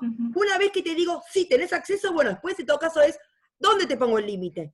Porque ponele que estás empecinada con ser madre. Un tratamiento, 2, 4, 5, 16, bueno, llega un momento donde hay que decir, flaca, pagátelo vos. Porque yo soy el Estado y no puedo seguir financiando porque tengo, bueno, me parece que también ahí tenemos que ser solidarios con el sistema de salud, ¿no? Un poco quería hacer esa aclaración. Gracias, Marisa. Vamos con otra pregunta de Zoom, de Melisa. Melisa, adelante. Hola, otra vez yo, aprovechando que nadie está preguntando. Uno como de los argumentos que más he leído de parte del abolicionismo es que me llamó mucho la atención algo que nombró Marisa, y quisiera si es que ambas pudieran como hablar más al respecto, de que el abolicionismo afirma de que la reproducción y el como acceder a relaciones sexuales, en el caso de trabajadoras sexuales, no es un derecho. Entonces, por eso como que dentro de sus argumentos está el abolir, no el regular. Eso como que quería saber qué pasa, porque Marisa nombró que la reproducción era considerada un derecho humano. Eso, gracias. No, me parece que hay una diferencia entre el derecho humano a ser padre o madre, el acceso a poder formar una familia y que no sea la desigualdad social, el no acceso. Es acceder y que el Estado te provea, pero no que hay un derecho a la reproducción. Digamos, en el sentido de, por ejemplo, yo hoy, Marisa, no tuve hijos, fui a técnicas de reproducción y no puedo. Bueno, no puedo hacer un amparo contra el Estado para que me provea un hijo por adopción, porque yo tengo un derecho a ser madre. No, de ninguna manera. Hay un derecho de todo chico a vivir en familia, no un derecho de todo adulto a tener hijos. Digo, distinto es el acceso, sí, el derecho que tiene el Estado a poder facilitar, en todo caso con limitaciones, todo, que eso es distinto. Ahora, con el tema de yo era, digamos, yo tengo que confesar que era abolicionista y ahora soy reglamentarista. Yo cambié. ¿Y por qué cambié? Porque me doy cuenta que en términos de derechos humanos, ¿qué es lo mejor que le hace a la gente? Si los abolicionistas, a las que ejercen la prostitución, la van a maltratar, la van a ningunear, la van a, digamos, y la pregunta es, ¿quién soy yo para decir que aquellos enfermeros o enfermeros que tienen que limpiar, no sé, a personas grandes o a personas que están ya en situaciones terribles, ¿por qué eso es más digno que, digamos, que ser una trabajadora sexual? ¿Quién soy yo? Digo, ¿quién soy yo para decir qué trabajo es digno y qué trabajo no es digno? Yo no lo haría, pero no sé si yo soy quien para decir si es digno o no es digno. Por lo cual, yo lo que sé es que ella quiere formar un sindicato, de hecho tiene un sindicato, ellas definen sus derechos y yo las voy a bancar porque forma parte de los derechos humanos y tiene que ver con la diversidad. Por lo cual, yo en ese contexto, hoy soy más reglamentarista, en todo caso de acompañarlas en lo que ellas quieran, y no abolicionista. Ahora, es cierto, uno dice, ellas no estarían trabajando sexualmente si tuvieran un trabajo digno. Brindémosle trabajo digno, no digo que no, obviamente que sí. Ahora, si igualmente ellas quieren o prefieren ser trabajadoras sexuales, si es su elección, yo, digamos, banco la autonomía de la voluntad de la gente. Porque si no, yo creo que termino haciendo una visión autoritaria de creer que la única voluntad que mide es mi moral y mi autonomía y no la del resto. Y la gente ha tenido historias de vida muy duras, muy distintas, muy diferentes a la de uno. Y por eso yo creo que uno tiene que estar la posibilidad de poder ver y mirar realidades distintas a la de una. Vamos contigo, Francisca. Sí, con respecto, bueno, es el tremendo tema la prostitución, el abolicionismo, ¿no? Lo que yo tengo claro es que creo que nunca hay que culpar a las mujeres a través de las leyes, en términos de que me parece mucho mejor la regulación en términos de culpar finalmente a la persona que está buscando el servicio o la persona que está pagando por el servicio, antes que por ningún motivo a la mujer que lo ofrece, teniendo, yo creo que hay que como conocer un poco con las condiciones que sea la prostitución en nuestro país. Ahí hay hartas autoras que hablan de las trabajadoras sexuales desde una posición muy empoderada. Quizás creo que eso se da más en otros países. Sabemos que en Chile es condición de mucha vulnerabilidad, de mucha violencia, son víctimas de mucha violencia, de mucha falta de derechos, bueno, de todo tipo, laborales, y también es una alternativa de muchas opciones, no estoy diciendo que siempre, pero en muchos casos es una alternativa frente al Estado que tenemos, que no protege los derechos de la población, en términos de que no nos da el derecho a educarnos en igualdad de oportunidades, tampoco el derecho a la salud se cumple, por lo que creo que hay que tener mucho cuidado en términos de hacerse cargo de esa vulneración para que las mujeres realmente no tengan que llegar a esa alternativa. Si es que cuando ya tengamos todos los derechos cubiertos hay mujeres que quieren hacerlo, creo que cada uno es libre, si es que es libre, porque hoy día creo que no hay mucha libertad en esa decisión, por lo que me cuesta como soportarlo desde el punto de vista de soportar la situación de vulneración que se da en ese trabajo. Pero, bueno, tema muy complejo, no, tampoco me casaría ni con mi opinión, pero eso es lo que pienso. Gracias, Francisca. Tenemos una pregunta más de Fernanda. No sé si... Hola, sí, de nuevo. ¿Se escucha? ¿Sí? ¿Me escucho? Ya. Sí. Quería preguntar dos cosas. Bueno, creo que una me quedó clara con la anterior pregunta que hizo Melissa. Aquí en Chile hay algo sobre derecho a las trabajadoras sexuales o al vientre de alquiler. ¿Tenemos algo que pueda legislar eso? Y segundo, ¿o hay algo que esté, no sé, en la Cámara de Diputados y que todavía está ahí, que se ha muerto como ley hace 12 años? Y otra cosa, si se han visto casos de mutilación genital femenina en Argentina o en Chile en algún momento. Eso. Con respecto, bueno, a lo que está proyecto de ley y eso allá en Chile, bueno, yo hablo de la Argentina. Nosotros no hemos tenido casos de mutilación, y eso también tiene que ver con un tema cultural, ¿no? Me parece que América Latina tiene otros problemas, varios, pero pasa por otro lado. Creo que no pasa por ese tema más de carácter cultural, más de carácter, digamos, ciertas religiones, o sea, no tenemos esa, a ver, como esa cultura, ¿no? Entonces yo creo que ese no es un tema, como también el tema de los matrimonios que se arreglan entre familias de chicas con tipos, con jaques, digamos, o sea, no hay ese tipo de problemáticas en la Argentina, ¿no? O sea, no tenemos esos problemas, por lo cual acá en la Argentina sí que no se da eso. En todo caso, nuestros problemas pasan por otro lado. ¿Vamos contigo, Francisca? Sí, en Chile hubo un proyecto de ley el 2017-18 de unos diputados PPD, pero no vio la luz, no sé por qué, no sé si se rechazó la idea de legislar o simplemente no se le dio urgencia y no, hasta ahora no tenemos esa regulación. Y el trabajo sexual no está prohibido, pero tampoco regulado. Entonces ahí las trabajadoras quedan muy desprotegidas en términos de, bueno, ahora he tenido la oportunidad de estar en foros con el Sindicato de Trabajadoras Sexuales, la Fundación Margen que las apoya, y en realidad en esta pandemia lo han pasado muy mal porque es un trabajo extremadamente informal, que no acceden a la seguridad social, no tienen seguro de cesantía, no tienen seguro de salud, ¿para qué decir AFP? Por lo que es una tarea muy ingrata en términos de la protección social que tienen ejerciéndola. Eso, no hay regulación para ambas cosas. Y yo quería agregar una cosa, creo que nuestros países tienen una gran desigualdad social, una gran desigualdad económica. Creo que sigue siendo el gran problema nuestro, ¿no? Creo que tiene que ver con un tema de distribución de la riqueza, creo que tiene que ver con un rol del Estado presente. Creo que en definitiva, cuando uno habla de vulnerabilidades, en plural tiene que ver con esos temas.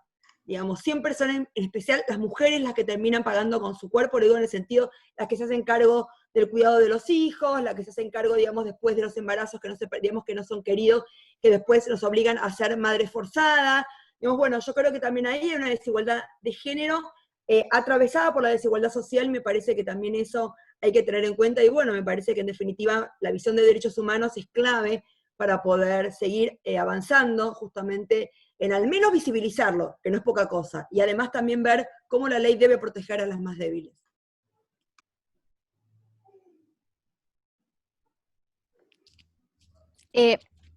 Quería hacer una última pregunta a la Francisca. Quería saber cómo el rol del colegio como tal respecto a todo este tipo de leyes y este tipo de problemática, ¿hay una influencia? ¿Hay algo que puedan hacer? ¿O quiénes son los indicados para hacer ese tipo de, digamos, de avance en materia de, por ejemplo, de leyes en reproducción? O sea, como colegio profesional, igual es un gremio que tiene harta influencia en la política pública. Creo que se ha visto en el coronavirus como ha sido una voz bien relevante en términos de poder aportar en propuestas, también fiscalizar ciertas cosas.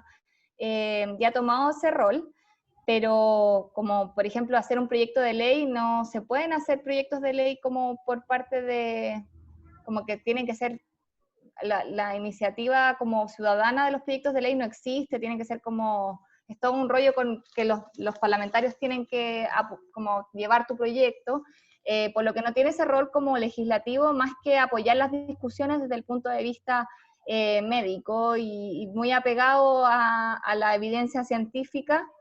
Y ahí también hay ciertas limitaciones porque en los temas más grises, como podría ser por ejemplo el aborto, en el cual quizás no es tanto la evidencia científica lo que prima en ese debate, sino como temas más morales o religiosos, ahí como colegio no tenemos toda la libertad ni el consenso como para apoyar, por ejemplo, el aborto libre, no es un consenso para nada, las 3 causales como se aprobó la ley, y bueno, se hizo una consulta a los colegiados, los cuales aprobaban la ley de 3 causales, y ahí como que dio más flexibilidad para poder apoyar ese debate, y también ahora, como ya es ley, hemos podido desde el Departamento de Género como ayudar a capacitar y fiscalizar el tema de la objeción, pero no es un tema como, no es una organización de mujeres feministas del colegio, es un gremio que tiene de todas las opiniones y eso.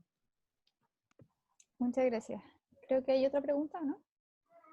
Sí, yo quiero hacer una pregunta. Bueno, ya un poco me respondió algo Francisca, así que quería preguntarle a Marisa. Felicitarlas a ambas, muy buenas exposiciones. Marisa, me parece que nosotros aquí en Chile estamos un poquito retrasados en cuanto a muchas discusiones. Me parece que en Argentina van mucho más avanzados porque veo que el tema legal va a la par de la discusión con la ciencia. Y veo que aquí en Chile va todavía muy ligado a lo moral. Entonces, mi pregunta va por el lado de cómo lo hacen ustedes, cómo se asesoran, cómo discuten estos temas. Porque yo a ti te escucho y encuentro que sabes mucho del ámbito, no solo, obviamente, es su tema, lo legal, pero también del área de la ciencia. Entonces me parece que ustedes van mucho más avanzados por eso. ¿Cómo lo hacen? ¿Cómo se asesoran? ¿Cómo discuten esto? Ay, qué pregunta difícil. Bueno, a ver, primero, yo tengo una formación extraña. Soy investigadora del CONICET, pero también fui candidata a senadora. Digo, también un poco para entender, tengo un compromiso político profundo con los 12 años de Néstor y Cristina. Digo un poco también acá, porque en esos años pudimos hacer estas leyes. Digamos, ninguna ley así profunda se hace si no tienes un gobierno que te apoye. Hay leyes que realmente con voluntad política salen, no hay mucha ciencia con eso, porque en definitiva las leyes las votan los políticos. Por lo cual me parece que también ahí hicimos una muy buena alianza entre técnicos, que sabíamos mucho de los temas, que teníamos mucha mirada del derecho comparado, que teníamos mucha formación jurídica en este caso, ¿no? Y también social, porque nosotros hicimos una investigación de campo, primero para saber cuáles eran los temas en materia de técnicas de reproducción humana asistida, ¿no? Primero para saber qué pasa en la realidad, para que las leyes realmente respondan a los conflictos que hay en la realidad. Pero también tuvimos un gobierno que hizo eco de eso, ¿no? O sea, matrimonio igualitario, técnicas de reproducción asistida, la ley de identidad de género. Nuestra ley de identidad de género fue la primera en el mundo que está pensada en la idea de identidad autopercibida. No hace falta que me opere, no hace falta que nada. Lo único es la libertad y la identidad autopercibida, ¿no? Tiene que haber, bueno, y después el Código Civil que redactamos, y ahora el proyecto sobre aborto, que no salió, pero me parece que también hemos dado una gran lucha, ¿no? De hecho, el movimiento de mujeres hoy en la Argentina tiene una fortaleza muy fuerte, justamente porque ha sido producto de un montón de leyes. Femicidio, que se incorporó al Código Penal, la ley de trata, digamos, la ley de violencia de género, digamos. Hemos abierto un camino donde hicimos una alianza entre lo legislativo y transformación cultural. De la ley como una gran herramienta de transformación cultural. Y para eso creo que pudimos lograr, porque siempre se creyeron que los políticos eran como personas no técnicas. Y creo que lo que hizo bien el gobierno anterior fue justamente esto de tomar el conocimiento de los científicos, justamente por eso revalorizó muchísimo a los científicos, justamente, y que ese aporte sea trasladado a la política. Porque en definitiva la política, digo, todos tenemos una mirada política, todos en algún punto, desde cada lugar hacemos aportes políticos. Uno desde la ley, no importa, pero digamos, siempre fue mal visto esto de la política. Yo creo que al contrario, hicimos una revisión muy profunda de qué es el término político, en términos justamente de transformación cultural. Y visto desde ahí, fuimos tomando lo mejor de cada lugar para poder realmente, y vimos en la ley que había ahí un gran camino para una transformación cultural. Yo creo que esa fue nuestra apuesta, una alianza entre justamente los científicos y la política en el sentido de política partidaria, y yo creo que nos ha ido muy bien. Que eso no quiere decir que también hay que ser crítico, porque por algo también después tuvimos un gobierno de derecha. Creo que también hay que hacer mucha autocrítica de por qué también cuáles han sido los errores por los cuales después tuvimos 4 años de un gobierno que realmente nos ha endeudado y nos ha dejado en un lugar y en un ámbito terrible en términos socioeconómicos. Creo que también hay que hacerse cargo también de eso, ¿no? Creo que también en la región hubo muchos cambios, creo que también ahí tiene que haber un tema más complejo en términos de región, pero bueno, digamos, yo extraño mucho esa foto de Lula con Néstor, con Chávez, digamos, con la propia Bachelet, con la propia, digamos, extraño esa foto de una América Latina unida, donde realmente no tenemos que mirar siempre al norte. Creo que también nosotros tenemos muchas cosas para aportar y para poder crear nosotros genuinamente. Pero bueno, nada, también son momentos, y me parece que también ahí hay que también ser críticos en eso y autocríticos también. Muchas gracias, Marisa. Tenemos la última pregunta que hará Camilo Navarrete. Adelante, Camilo. Ay, no. ¿Camilo? ¿Ahora sí? Sí, ahora sí. Ya. Bueno, era una pregunta en eso que hablaba recién Marisa, porque si no me equivoco en Argentina tienen una ley de tallas que regula el ancho de la ropa, o sea, si, que es talla S, M, L, XL, creo que se llama ley del talle. Tienen, y con todo lo que hablaban ahora, si bien es cierto, tenemos que generar una región, o por lo menos yo creo que hay que generar una región bien independiente de Estados Unidos y Europa, estos temas que estamos conversando nosotros ahora, recién en el 2020, yo creo que deben haberlo conversado hace 40 años, por lo menos.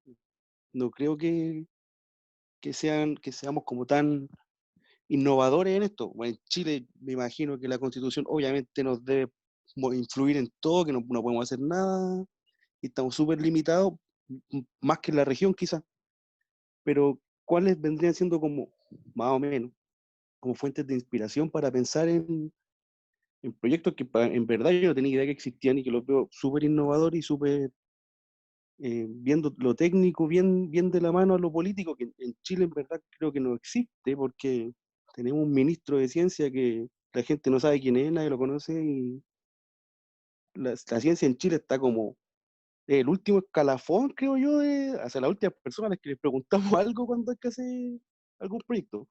Y parece que en Argentina como que avanzaron más, mucho más que nosotros.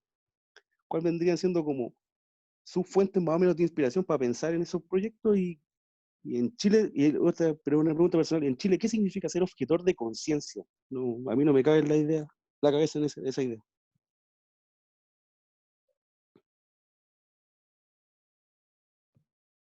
No sé si Francisca, vos querés contestar primero. Sí, súper.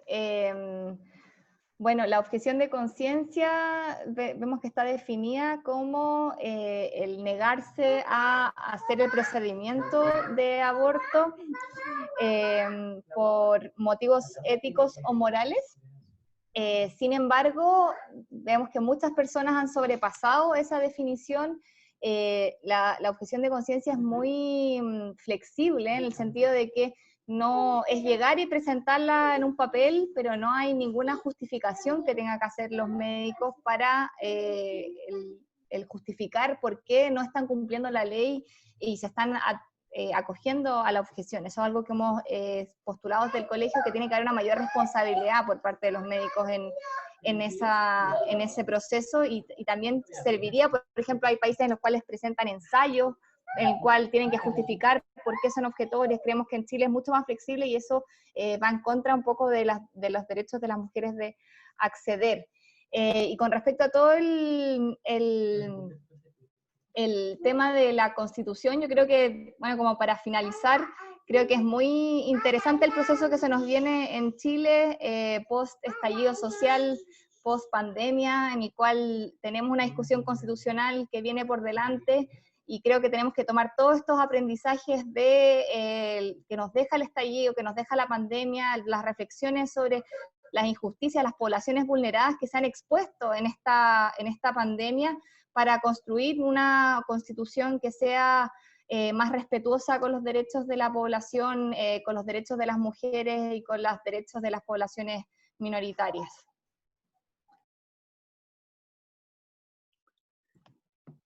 No, un poco, creo que la ley de talla nunca tuvo mucho, digamos, importancia a la que le dio Camilo. Puede ser porque también como involucraba mucho más a los fabricantes y a las empresas, y que en definitiva también, digamos, o sea, la tesis de la ley estaba buena, pero lo que pasa es que en la práctica no ha tenido tanta repercusión, ¿no? Porque en definitiva hay como una especie como de naturalización, ¿no? De lo que tiene que ver con los talles por lo cual creo que no ha tenido como esa mirada que Camilo quería darle como más innovadora. Pero sí es cierto que yo creo que apostar a la ciencia es apostar en el fondo en la educación.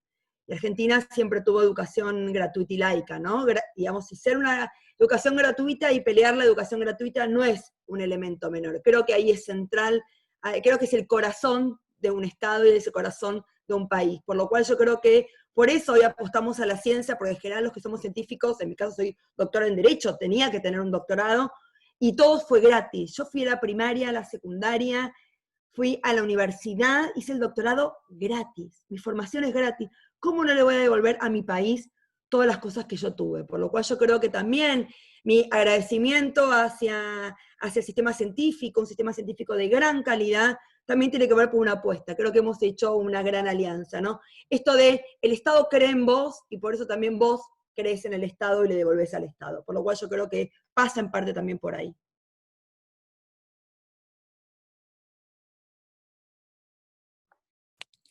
Bueno, reiterar que fueron muy buenas exposiciones, agradecer su participación a ambas, a la doctora Marisa y a la doctora Francisca. Y bueno, terminamos la sesión de hoy día, la agradecemos muchísimo porque estuvieron realmente muy buenas. Y les recordamos a los estudiantes que la otra semana tenemos, o sea, es feriado y la otra tenemos nuevamente clase. No sé si quiere agregar alguna palabra final, Marisa y Francisca. No, básicamente muchas gracias por la confianza y nada, y por cruzar, digamos, las fronteras y ver qué pasa también al lado de un país hermano. Y bueno, nada, para mí un placerazo enorme, y en especial que no sean abogados, sino que sean también vengan de ciencias políticas, mejor todavía, porque creo que en definitiva eso es lo que nos va a poder realmente transformar en serio. Así que muchísimas gracias, y nada, un placer también compartir con Francisca, a quien no conocía, y también a hacer un buen dúo, porque en definitiva si somos feministas y tenemos un compromiso de género, era obvio que teníamos mucho en común. Así que muchas gracias. Para cerrar, felicitar primero la instancia. Creo que en la universidad sean pocas, o creo que especialmente en las carreras de la salud, sean pocas instancias en las cuales uno cuestione la ciencia, cuestione la objetividad de la ciencia, o cómo la ciencia influye en la política o en la sociedad y viceversa. Entonces, en realidad, felicitaciones por esta instancia, y también un agrado compartir este panel con Marisa. Me habían dicho que era muy buena y muy seca, amigas abogadas, así que un honor, y que bueno, que sigan las discusiones en estos temas. Muchas gracias a ambas. Chao, chao, suerte. Chao. Chao.